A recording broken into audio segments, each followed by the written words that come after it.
বাসর ঘরে বসে আছে রোশনি। অপেক্ষার প্রহর গুনছে প্রিয় মানুষটার। রোশনি বারবার দরজার দিকে উকি দিচ্ছে, কিন্তু বর আসার কোনো খোঁজ খবর নেই। রোশনি মনে মনে চিন্তা করছে, এত রাত হলো, এখনো বাবু আসছে না কেন। রোশনি ফোন হাতে নিয়ে ফোন করতে লাগলো বাবুর ফোনে, কিন্তু বাবুর ফোনের সুইচ অফ দেখাচ্ছে। বাবুর ফোন বন্ধ দেখে রোশনি দুশ্চিন্তায় পড়ে যায়। রোশনি আস্তে আস্তে খাট থেকে নেমে দরজার দিকে এগিয়ে গেল। রোশনি ড্রয়িং রুমে গিয়ে দেখলো ড্রয়িং রুমে বসে আছে ইমা বেগম, বাবুর ছোট বোন প্রিয়া ও মুন্না। রোশনিকে দেখে মুন্না বলল, আরে ভাবি তুমি এখানে? রোশনি মুন্নাকে হাতের ইশারায় চুপি চুপি কাছে ডাকলো। রোশনির ডাকে মুন্না সোফা থেকে উঠে রোশনির পাশে আসতেই রোশনি আস্তে আস্তে বলল, বাবু কোথায়? বাবুকে যে দেখছি না। মুন্না বলল, ভাবি এত তাড়াহুড়া কিসের? এখনো সারা রাত পড়ে আছে, যাও তুমি গিয়ে বাসর ঘরে অপেক্ষা করো। রোশনি একটু লজ্জা জড়িত কণ্ঠে বলল, মুন্না তুমিও না। ভাবি লজ্জা পেতে হবে না, তোমার বিয়ে আগে হলেও আমি কিন্তু তোমার থেকে বয়সে বড় হব। মুন্নার কথা রোশনি কি বলবে কিছুই বুঝতে পারছে না। কোন রকম নিজেকে সামলে নিয়ে রোশনি আবারও বলল, আচ্ছা মুন্না, তোমার ভাইয়ের ফোন নাম্বার বন্ধ, অন্য কোনো নাম্বার আছে কি? না ভাবি, ভাইয়ার তো আর কোনো নাম্বার নেই, রাত তো অনেক হয়ে গেছে। তাহলে এখনো যে তোমার ভাই আসছে না? ভাবি তুমি গিয়ে বসো, আমি ভাইয়াকে নিয়ে আসছি। মুন্না তাড়াহুড়ো করে গিয়ে সোফাতে বসে। রোশনি বাসর ঘরে পায়চারি করছে আর মনে মনে ভাবছে, এত রাতে বাবু কোথায় গেল? বিয়ের প্রথম রাতে তো এত রাতে বাহিরে থাকার কথা না। রোশনির এই বাসর ঘর নিয়ে কত স্বপ্ন ছিল মনে। রোশনি শুধু বধূ সেজে বাসর ঘরে বসে থাকবে, প্রিয় মানুষটি এসে রোশনির ঘোমটা তুলে রোশনির কপালে চুমু দেবে। প্রিয় মানুষের ঠোঁটের স্পর্শে লজ্জায় রোশনি দুচোখ বন্ধ করে ভালোবাসার স্পর্শ নেবে রোশনি। পৃথিবীর চিরচারিত নিয়মের মতো করে রোশনিও খাট থেকে নেমে তার বরকে সালাম করবে। কত রোমান্টিক স্বপ্ন নিয়ে রোশনি এই দিনটির অপেক্ষা করছিল, কিন্তু আজ তার বিয়ে হলো, বধূ বেশে স্বামীর বাড়ি আসলো, কিন্তু তার স্বপ্নের পুরুষটা এখনো তার সামনে এলো না।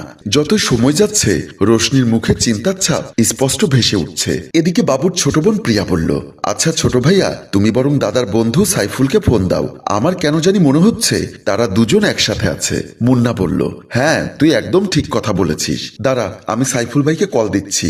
বলেই মুন্না ফোন বের করে বাবুর বন্ধু সাইফুলকে কল দিতে লাগলো। মুন্না কল দিতেই সাইফুল রিসিভ করে বলল, হ্যাঁ মুন্না বল, কি হয়েছে? ভাইয়া দাদা কি তোমাদের সাথে আছে? না, সে তো অনেক আগে আমার এখান থেকে চলে গেছে। সাইফুলের মুখে এমন কথা শুনে মুন্নার মনে এবার একটু খটকা লাগলো। মুন্নার মনের মধ্যে হাজারো প্রশ্ন উদয় হতে লাগলো। নববিবাহিত বধূ বাসর ঘরে অপেক্ষা করছে, অথচ তার দাদা এখনো বাসায় ফিরছে না। রাত প্রায় 12টা, বাবু কখনো এত রাত করে বাসায় ফেরে না। তাহলে কি হলো বাবুর? সাইফুল বলল, কোনো সমস্যা হয়েছে কি? না ভাইয়া কিছু হয়নি, কোনো সমস্যা হলে আমাকে বলো। আসলে ভাইয়া দাদা এখনো বাসায় ফেরেনি। কি বলিস, এত রাত হয়ে গেছে এখনো বাসায় যায়নি? ওর নাম্বারে কল দিয়ে দেখেছিস? হ্যাঁ ভাইয়া, কিন্তু দাদার ফোন তো বন্ধ দেখাচ্ছে। আচ্ছা ঠিক আছে, তাহলে তুই রাখ, আমি দেখছি। বলেই ফোন কেটে দিল সাইফুল। ইমা বেগম এক প্লেট খাবার নিয়ে রোশনির কাছে গিয়ে বলল, বৌমা অনেক রাত হয়েছে, তুমি বরং খেয়ে নাও, বাবু আসলে পরে খাবে। মা এত রাত হয়েছে, আপনার ছেলে এখনো বাসায় ফিরছে না কেন? কোনো সমস্যা হয়নি তো? কি যে বলো না মা, সমস্যা হতে যাবে কেন? হয়তো বন্ধু বান্ধবের সাথে কোথাও আড্ডায় বসে গেছে, তাই আসতে লেট হচ্ছে আর কি। কিন্তু মা আমার কেন জানি ভুল হচ্ছে, মনে হচ্ছে কোথাও একটা গন্ডগোল হয়েছে। আরে না পাগলি মেয়ে, এ নিয়ে তোমাকে ভাবতে হবে না, তুমি খেয়ে নাও, খাওয়া দাওয়া শেষ করে একটু রেস্ট করো। মা তাহলে ওর ফোন নাম্বারটা বন্ধ কেন? মনে হয় ফোনে চার্জ নেই, তাই হয়তো বন্ধ হয়ে গেছে আর কি। মা রাত 12টা হয়ে গেছে, আমার খুব ভয় হচ্ছে মা। ভয় পাবার কিছু নেই, দেখবে বাবু ঠিক সময় মতো চলে আসবে। নাও তুমি খেয়ে নাও। বলে ইমা বেগম ভাতের লোকমা রোশনির মুখে তুলে দিল।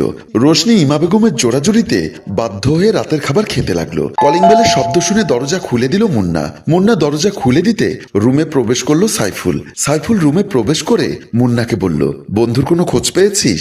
না ভাইয়া, এখনো দাদার কোনো খোঁজ পাচ্ছি না, অনেকবার ফোনে ট্রাই করলাম, কিন্তু দাদার ফোন বন্ধ। বাসার সবার ফোন করে খোঁজ নিলাম, কিন্তু কারো বাসায় দাদা যায়নি।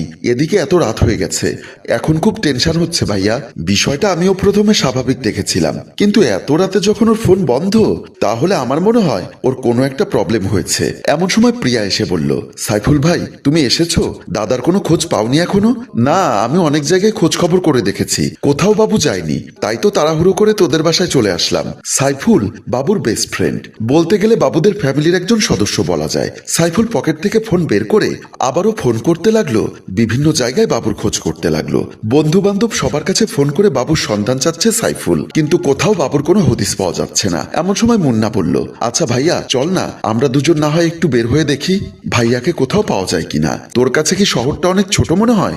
দাঁড়া আমি দেখছি কি করা যায়। বলে সাইফুল আবারও কল দিতে লাগলো বিভিন্ন পরিচিত জায়গায়। রোশনি বাসর ঘরে এখনো বসে আছে বাবুর অপেক্ষায়। রোশনি মনে মনে ভাবছে, বাবুর ফিরতে যত রাতি হোক না কেন তার ভালোবাসার মানুষ তার কাছে ফিরতেই হবে, তার ভালোবাসার মানুষকে তার কাছে ফিরতেই হবে। অতি আগ্রহ নিয়ে রোশনি নববধূর রূপে অপেক্ষা করছে খাটের উপর বসে। এমন সময় রুমে প্রবেশ করলো ইমা বেগম।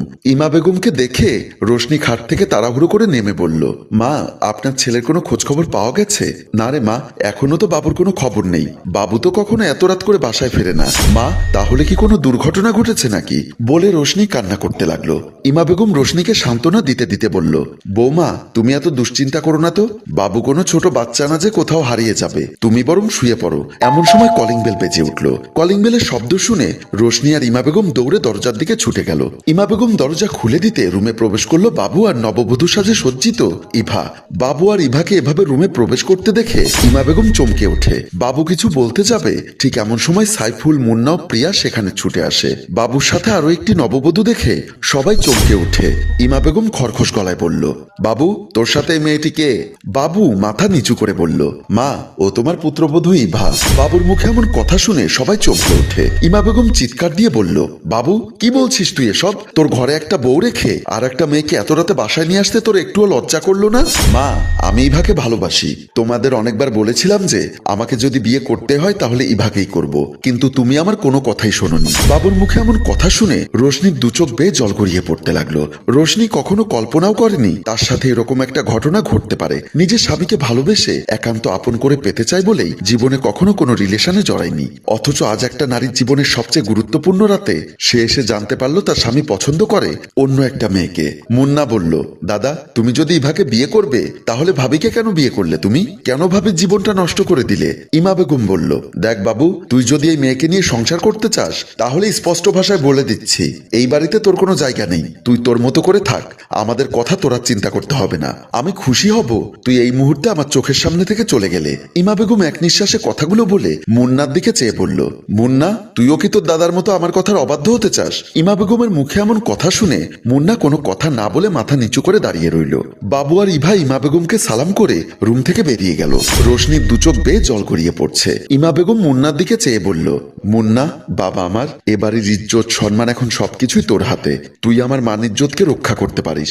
মুন্না বলল, মা, আমি জীবনে কখনো তোমার অবাধ্য হইনি, কথা দিলাম বাকিটা জীবনও তোমার অবাধ্য হব না। তুই যদি আমার অবাধ্য না হোস তাহলে আমার নতুন বৌমা রোশনিকে বিয়ে করে এই বাড়ির মান ইজ্জত রক্ষা কর বাবা। ইমা বেগমের এমন কথায় মুন্না হাসুচোখ সম্বোধন জানিয়ে রোশনির দিকে চেয়ে একটা মিষ্টি হাসি দিল। সম্মানিত ভিউয়ার্স, একটা ভাঙা প্রেমের মিলন দেখিয়ে আমাদের গল্পটি এখানেই শেষ হলো। আমাদের গল্পটি যদি আপনাদের ভালো লেগে থাকে তাহলে লাইক, কমেন্ট ও শেয়ার করে আমাদের পাশেই থাকুন। গল্পটির রচনায় মোশাররফ হোসাইন মৃদুল, পরিচালনায় HM কানুন, চিত্রগ্রহণ ইপ্তি হুসাইন।